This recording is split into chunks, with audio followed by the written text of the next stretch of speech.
Going to the National Theatre School of Canada was a pretty big privilege, really. I mean, they audition all over the country. They tour to Vancouver and Newfoundland and Toronto and things like that, and they take around 12 students a year. The program's really intensive. There is some affiliation between Juilliard and the National Theatre School of Canada. So 6 days a week, 12 hours a day. We started about 8:30, 9, and have an aerobics warm-up with the francophone section, which I was always really excited about because all the French girls were there. And then we'd do like voice and movement, and then do different aspects of theatre, and end at about 10 p.m. And this was about 6 days a week. We'd get off a little early on Saturdays, but it was really draining and consuming, and I'd do it all over again. But I never thought I'd get in, actually. I thought... I just knew I'd be really upset with myself if I didn't try and at least try my hardest. So I gave it a really good shot, but I actually didn't think I would get in. Leaving South Africa, that was a choice as a family for a lifestyle choice, not just for acting, but the acting aspect was a part of the decision. And not to be an accountant, which I almost decided to do. I was actually going to be a photographer, which may happen. Who knows? Durham County, Baxter, and Degrassi. Durham County, it's a HBO show. I play this gang lieutenant and this drug addict. He's kind of a crazy character. He's one of the most nutso boys I played. And then Baxter was this high school student who was a hip-hop dancer, but actually is now trying to do contemporary and struggling to fit in, that whole shtick. And it was more of a Disney vibe. Like, the demographic was 10-year-olds. It was a lot of fun to do. It's Degrassi, the high school teen soap, which is now like 48 episodes a season.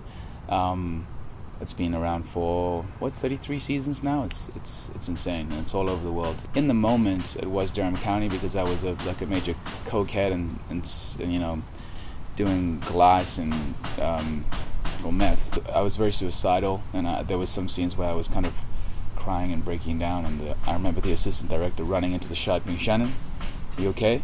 And I was just like, "Yeah, keep going," because I kind of didn't want to pull out of the scene. But you thought I was having a nervous breakdown. It was appropriate to the scene, though. But at the time, it's, you carry that stuff with you. It's not just even leading up to a role. You carry a certain energy, well, depending on who you are as an actor. But for me personally, I can carry some things, and you need to learn to separate life and the stories that you're trying to tell. But you're also trying to embody the energy of that to carry a thread of reality and truth, because you're trying to really put truth forward to open people's eyes and have them maybe have some revelations or insights into their own life or stories or what they're doing here or why they're doing things.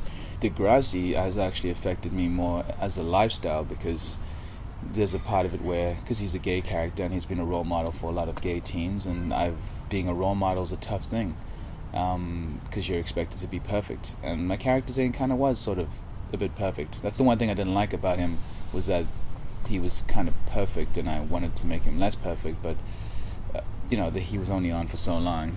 And anyway, so there's pressure in that, because kids write to you on my fan page and things, and I try to consult with them, but it becomes repetitive, and then you have to talk to everyone, and it's hard because I have my own problems in my life and my own family and friends that I'm trying to attend to, and attending to yourself is hard enough, keeping up with everything. But so yeah, there's a pressure there of trying to be there for your fans and enlighten people and have them step into the biggest parts of themselves.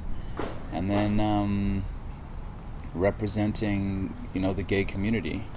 And then just, your family starting to be like, wait, are you gay? Or your friends being like, hey man, what's up? And then just people asking you every week. I work at a bar, I get asked it every single week. And I'm kind of like, well, who cares, really? Unless you want to date me, but still, I mean, we're kind of a bit more backward than I expected. So, trying to help society evolve. But Degrassi's been the most challenging role in that aspect, because it's actually had maybe not a political, but I'd say it's in my personal life.